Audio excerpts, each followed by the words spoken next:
Osorio.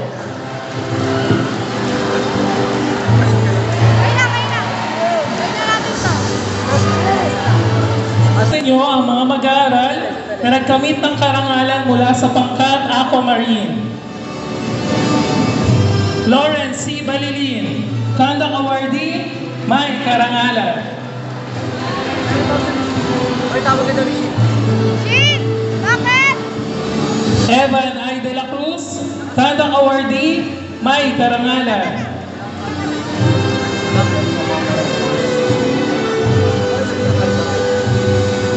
Chris Noah Sikban, Conduct Awardee, may karangalan. Sino ba yan? Wheeler Gray A. Navales, may karangalan. Ay, gawin natin sa dyan ka lang. Hindi ka ganito. Jessica L. Afable, Conduct Awardee, may karangalan.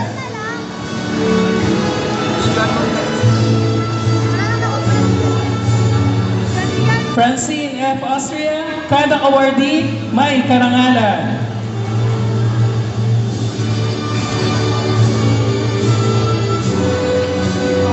Milview Kim M. Braga, may karangalan.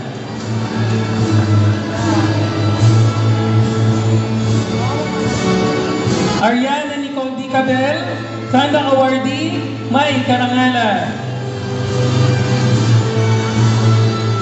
May pagkagaling na. Hindi ba pagkagaling na? Kyla T. Correcor, Conduct Awardee, may karangalan.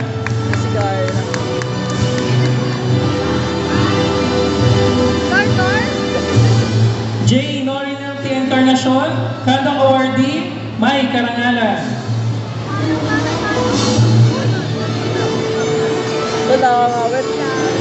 Princess Julian S. Manso, may karangalan. Hindi ka. Kumalo ka? Ako na. Hindi ko makita. Angelica V. Villaluna, Conduct Awardee, may karangalan. Marisa kay mama. Uy, estudyante natin ito. Parang nagkakala ako.